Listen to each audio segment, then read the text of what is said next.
నా పేరు doctor CL Venkatrao. ఎక్కడ చూసినా షుగర్ వ్యాధి, గ్రామాల్లో షుగర్ వ్యాధి, దీన్నే డయాబెటీసు మధుమేహ వ్యాధి అంటారు. ఏ ఇంట్లో చూసినా షుగరు. ఒకే ఇంట్లో ఇద్దరు ముగ్గురు కూడా షుగర్ ఉంటూ ఉంది. ఈ షుగర్ వ్యాధి మన ఆహార నియమాల వల్లనే ఈరోజు మనం అధికంగా చూస్తున్నాం. గతంలో 1982కు ముందు ఉమ్మడి ఆంధ్రప్రదేశ్ రాష్ట్రంలో తెలంగాణ, రాయలసీమ, ఉత్తరాంధ్ర ప్రాంతంలో అసలు వాళ్ళు బియ్యమే వాడేవాళ్ళు కాదు. ఏదో పండగకి సంవత్సరానికి 2 సార్లు 3 సార్లు వరి అన్నం వండుకునేవారు. ప్రతిరోజు కూడా చిరుధాన్యాలతోనే వాళ్ళు గడిపేసేవారు. రాగి, జొన్న, సజ్జ, కొర్రలు, అరిగెలు, సామెలు, ఊదలు, వీటితో అన్నంగా కానీ జావగా కానీ వీటన్నిటినీ కలిపి పిండి చేసుకోవటమా లేదా విడివిడిగా పిండి చేసి పుల్కాలు, రొట్టెలు చేసేవారు. చిరుధాన్యాలు రొట్టెలు చేసుకుంటే 15 రోజులు పాడైపోకుండా ఉంటాయి, నెల రోజులు కూడా ఉంటాయి. మనం ఎక్కడికైనా ప్రయాణానికి వెళ్తే ఇప్పటికి కూడా పుణ్యక్షేత్రాలకు వెళ్ళినప్పుడు చిరుధాన్యాలు రొట్టెలు చేసుకుని వాటిని 1 నెల రోజులు ఉపయోగించవచ్చు. తదుపరి బ్రిటిషు పరిపాలనలో సర్ ఆర్థర్ కాటన్ వచ్చాడు.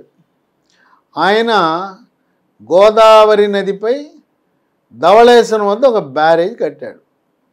ఆ మహానుభావుడు విజయవాడలో ఇక్కడ ప్రకాశం బ్యారేజ్గా పిలువబడే ఆ బ్యారేజీ నిర్మాణం చేశాడు. ఆ 2 నదుల మీద ఆ బ్యారేజీ నిర్మాణం చేసే వరకు కృష్ణా, పశ్చిమ గోదావరి, తూర్పు గోదావరి, గుంటూరు జిల్లా వాసులు కూడా రాయలసీమ, తెలంగాణ, ఉత్తరాంధ్ర వాళ్ళలాగానే రాగి, జొన్న, సజ్జ, చిరుధాన్యాలే వాడేవారు.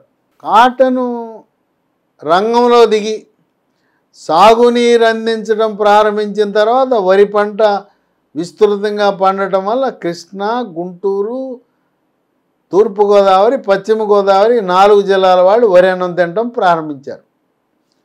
మహానుభావుడు అన్న ఎన్టీ రామారావు 1982లో పార్టీ పెట్టి అధికారంలోకి రాగానే ఆయన గమనించాడు, ఇదేంటి ధనిక వర్గాలు కేవలం 3-4 జిల్లాల వాళ్ళు తినటం ఏంటి, 23 జిల్లాల్లో వాళ్ళేమో రాగి, జొన్న తినటం ఏంటి అని చెప్పి గమనించిన వ్యక్తి దేశంలో మొట్టమొదటిసారిగా ఇప్పుడు కేంద్ర ప్రభుత్వం మాట్లాడే ఫుడ్ సెక్యూరిటీ, ఆహార భద్రత కింద 2 రూపాయలకే కిలో బియ్యం పథకాన్ని ప్రవేశపెట్టాడు.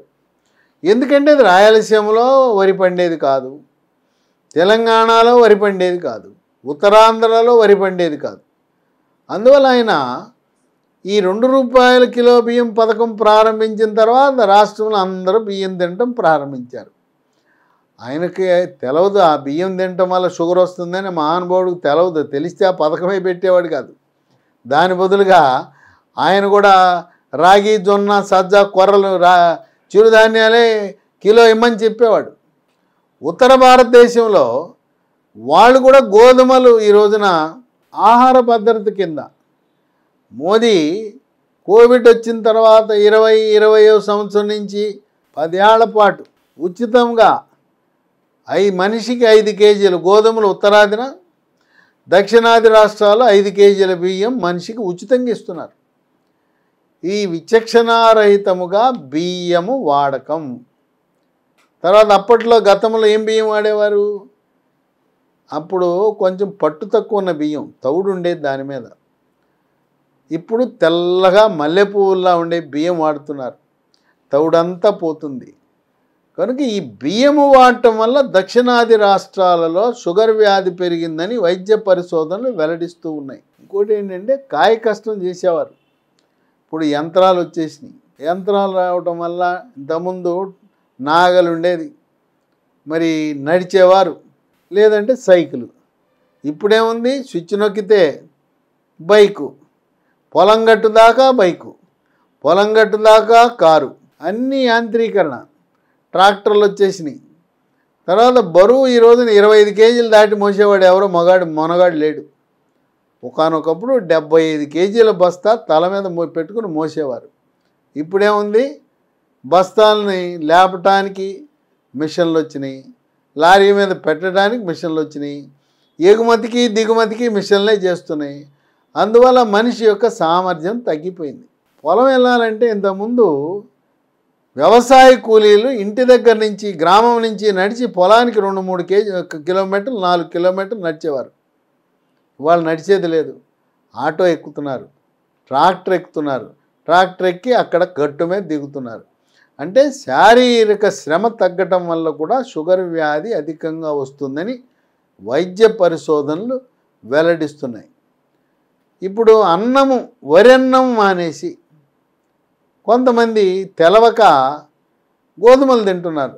నాకు షుగర్ వచ్చింది అందుకే గోధుమలతో రొట్టెలు, గోధుమ అన్నము, గోధుమ రవ్వతో ఉప్మా చేసుకుంటున్నానని అవివేకంగా తెలవక వరి అన్నాన్ని మానేసి గోధుమలు వాడుతున్నారు. గోధుమలలో కార్బోహైడ్రేట్ పిండి పదార్థం చాలా అధికంగా ఉంటుంది. అందువల్ల షుగర్ రాకుండా ఉండాలంటే ఎప్పుడో బియ్యం, ఎప్పుడో గోధుమలు వాడాలి, కానీ రోజువారీగా వాడటం మంచిది కాదు.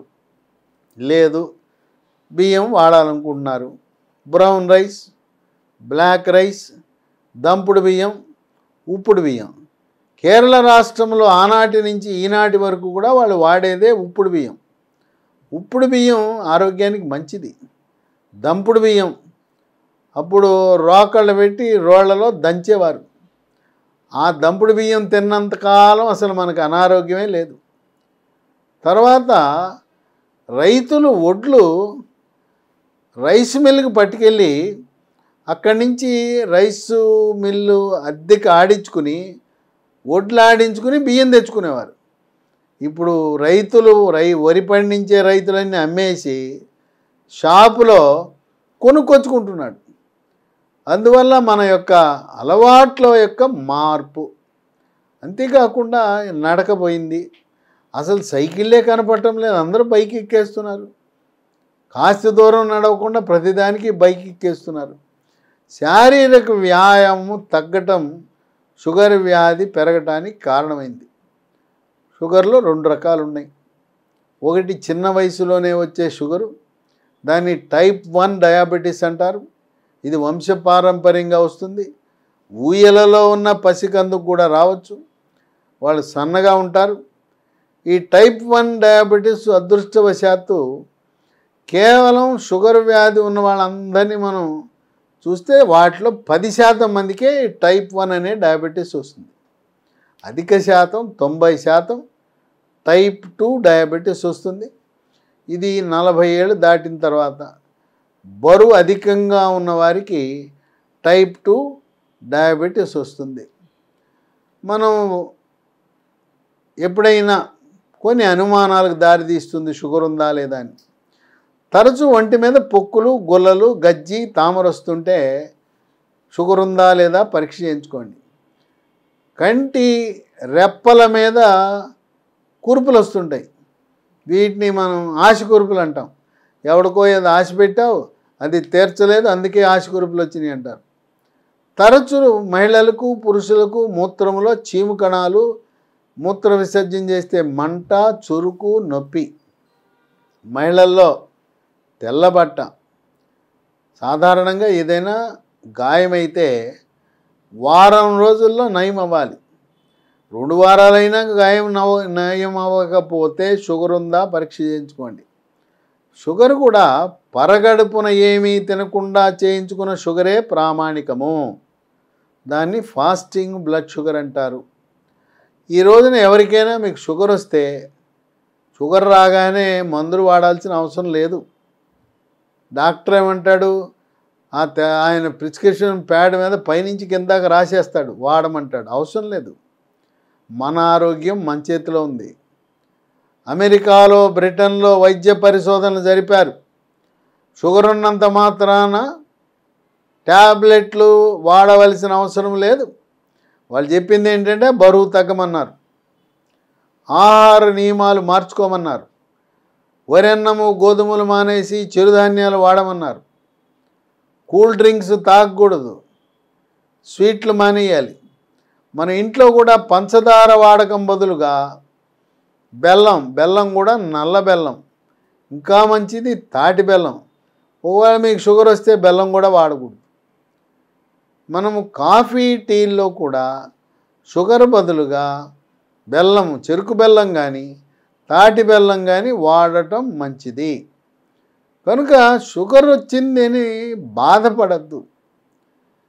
రోజు యోగా, ప్రాణాయామము, ధ్యానము, వ్యాయామం చేసి మీరు దాదాపుగా వరి అన్నానికి విడాకులు ఇచ్చేయండి.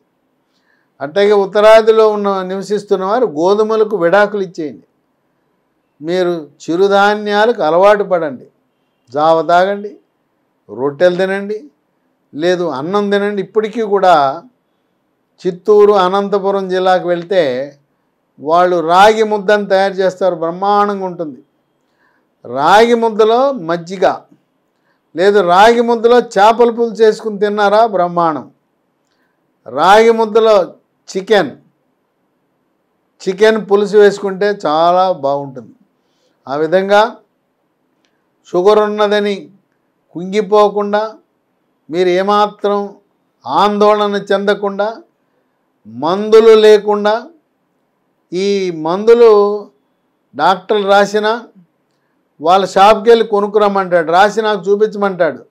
నా దగ్గర డబ్బులు లేవు, మళ్ళీ వచ్చి కొనుక్కుంటానని చెప్పి అక్కడి నుంచి ఇంటికి వెళ్ళిపోండి.